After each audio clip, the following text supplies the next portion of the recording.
किसी के हाथ जोड़ने से अच्छा है, किसी के पास जाकर बैठकर रोने से अच्छा है देवादिदेव महादेव के मंदिर में एक लोटा जल धीरे धीरे एक बेलपत्री समर्पित कर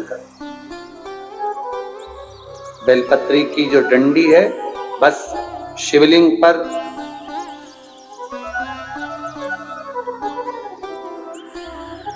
ये शिवलिंग, ये जलाधारी, ये माता पार्वती जी का हस्त कमल शिवलिंग, ये बेलपत्री, ये दंडी का जो मुख है वो अशुक सुंदरी की ओर समर्पित कर एक लोटा जल धीरे धीरे बिल्कुल धीरे धार में अपने हृदय की बात बाबा से दिल से कहते हुए, बाबा बहुत दुखी है, बहुत कष्टमय जीवन, बाबा बहुत तकलीफ में जीवन चल रहा है और तू ना संभालेगा तो संभालेगा।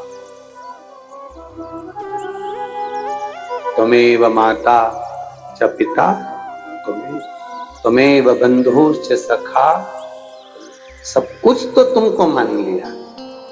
जब से शिव महापुराण की कथा सुन रही हूं तब से मैंने किसी को नहीं, केवल आपको पिता माना है, आपको भाई माना है, आपको सखा माना है, आपको अपना माना, आपको दादा माना, आपको मैंने नाना।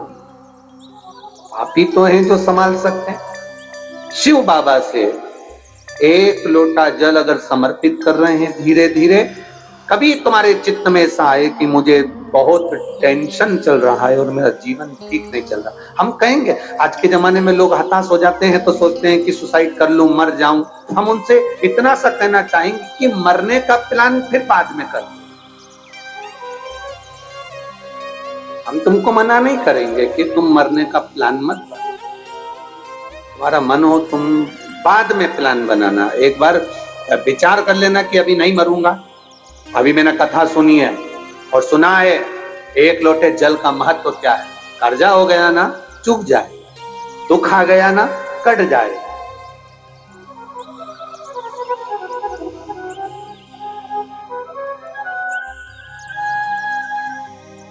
कर्जा भी हो गया तो कटेगा, मिटेगा। मरना उसका कोई एक प्लान नहीं है कि कर्जा तुम मर जाओगे तो कर्जा तुम्हारा चुक जाएगा। ना ना ना ना, कर्जा हो गया ना चुकाएगा बाबा। तुम्हारा विश्वास दृढ़ रखो, अपने भजन के बल को बढ़ाओ, शिव मंदिर में जाने का समय का आनंद पाओ, शंकर जी पे एक लोटा जल चढ़ाओ तो दिल से चढ़ाओ। राम नाम, कृष्ण नाम, शिव नाम जो जप रहे हो उसको दिल से जपो, भगवान की भक्ति दिल से करो। आया हुआ समय, आया हुआ दुख कटेगा, थोड़ा समय लगेगा, धीरे धीरे धीरे धीरे वो कट जाएगा।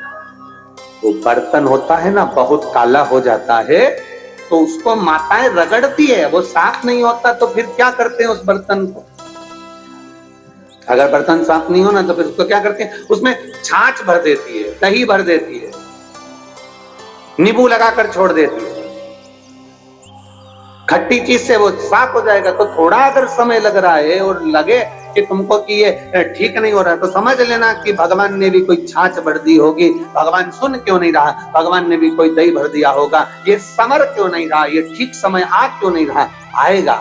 थोड़ा बाबा पर भरोसा रखो, विश्वास रखो, सारी समस्या का हल एक लोटा आप बाबा को समर्पित करो। बोल बम का नारा है,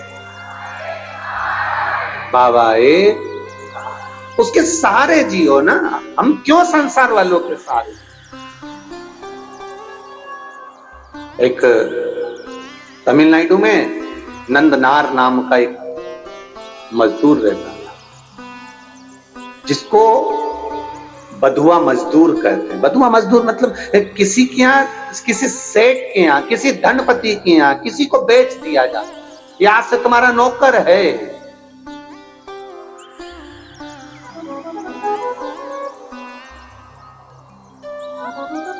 नंदनार को उसके घर वालों ने उसको दे दिया, सेठ जी ये तुम्हारा, अब तुम जानो। पैसे ले लिए, नंदनार उनके यहाँ काम करने लगा। नंदनार खेती का काम करता, मजदूरी करता, बहुत दिन भर उससे काम करवाते हो, तो पैसा में खरीदा है तो फिर तो काम करवाएंगे। इसीलिए तो हम आप लोगों से कहते हैं लड़का लड़की की शादी करो तो पैसे से मत करो कि साहब हमने 10 लाख रुपए लूंगा, एक गाड़ी, फ्रिज, कूलर, वॉशिंग मशीन सब देना पड़ेगा, तब मैं लड़के की शादी तुम्हारे यहाँ करूंगा। मतलब तुम लड़के को बेच दिए हो। अब लड़के को तुमने अगर ससुराल वाले को बेच दिया है तो ससुराल वाले, अब तुम ये मत कहना कि तुम्हारा छोरा है, तुम्हारा बेटा है। तुमने एक गाड़ी, एक फ्रिज, एक वॉशिंग मशीन, एक इतना सोना, चेन, अंगूठी, मोबाइल, पर्स, इसके चक्कर में तुमने अपने लड़के को लड़की वालों को दे दिया। अब तुम ये छोड़ दो कि लड़का तुम्हारा है। अब वो तुमको पापा जी भले कहले, पर तुम्हारा सम्मान नहीं करेगा, सम्मान वो अपने ससुर का करेगा। क्योंकि 10 लाख की गाड़ी, एक फ्रिज, एक वॉशिंग मशीन, एक 2 जोड़ कपड़े में तुमने बेच दिया। अब बेच दिया तो वो आदर उनका करेगा। आपको बोलेगा पापा, उनको बोलेगा पापा जी।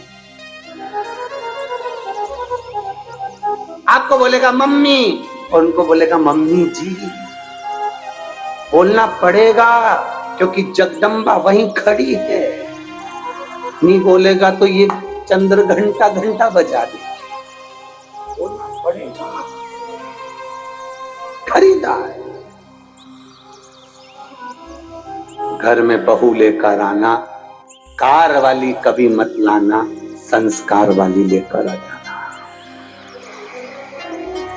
कार वाली बहू मत लाना बाबा, संस्कार वाली लेकर आना।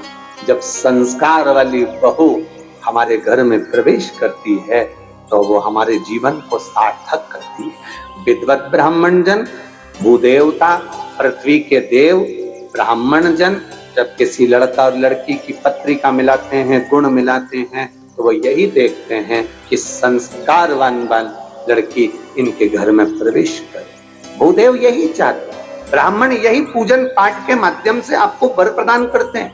ब्राह्मण देवता आपको ये वर देने का प्रयास करते हैं कि आपके घर में सुख समृद्धि, सुख शांति, वैभव, प्रतिष्ठा सब बनी रही। ये भूदेव का एक आनंद है, ये ब्राह्मण देव का एक आनंद है।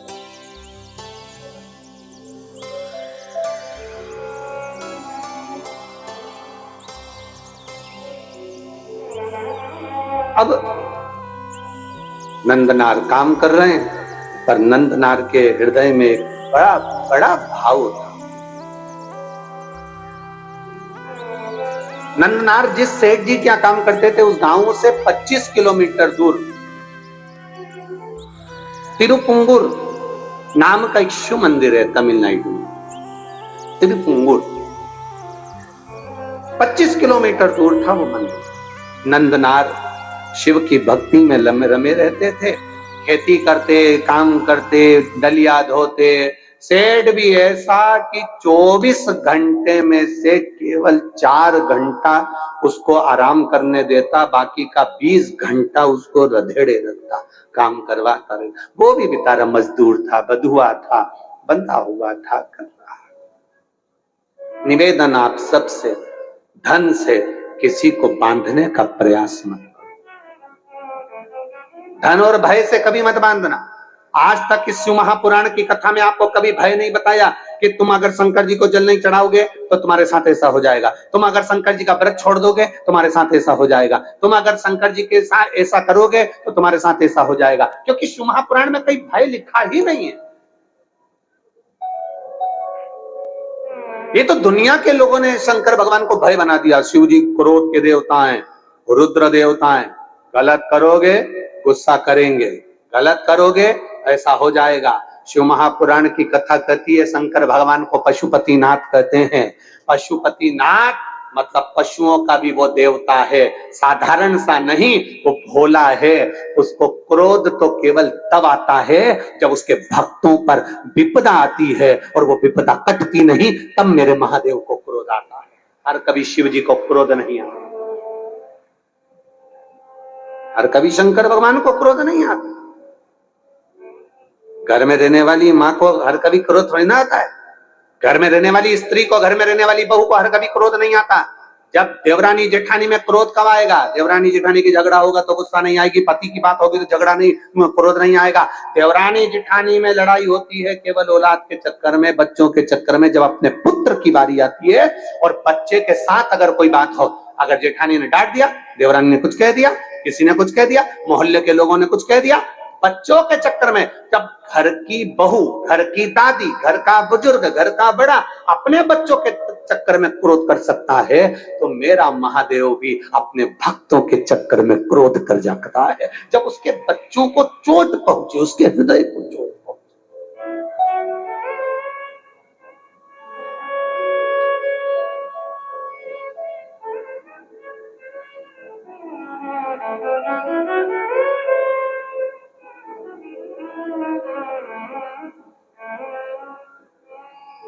जब हृदय में यह विचार, अब कई लोग कह देते हैं भगवान बड़े गुस्सेले हैं, शंकर भगवान का, कई माताएं कहती है हमने सोमवार का व्रत करा था गुरुजी, अगर हम छोड़ देंगे तो भगवान गुस्सा तो नहीं होंगे? हमने कहा कौन सी पुराण में लिखा है, वो भी तो बताओ कि भगवान को गुस्सा आया, इन्हें व्रत छोड़ा तो। ना ना ना, मेरा महादेव क्रोध नहीं करता, अनायास हर किसी पर क्रोध नहीं करता। मेरे बाबा तो इतने सरल हैं, इतने सरल हैं कि एक चोर चोरी करने ऊपर चढ़ा, उसके पास में कुर्सी नहीं थी, स्टूल नहीं था, निसेनी नहीं थी, शिवजी पे चढ़ गया, सामान जलाधारी चांदी की निकालने लगा, महादेव खुश हो गए, मांग ले तुझे क्या चाहिए।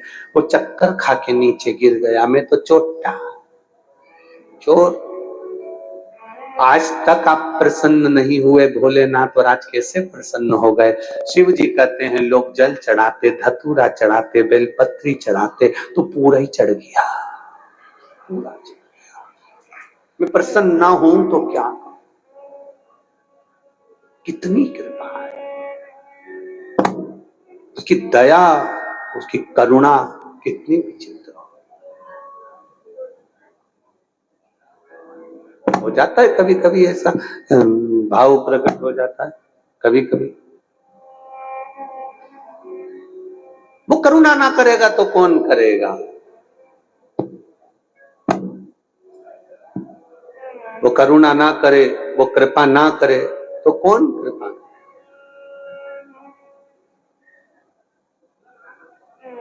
तो वो एक लाइन गुनगुनाते ना, ओ पालन हारे निर्गुण न्यारे,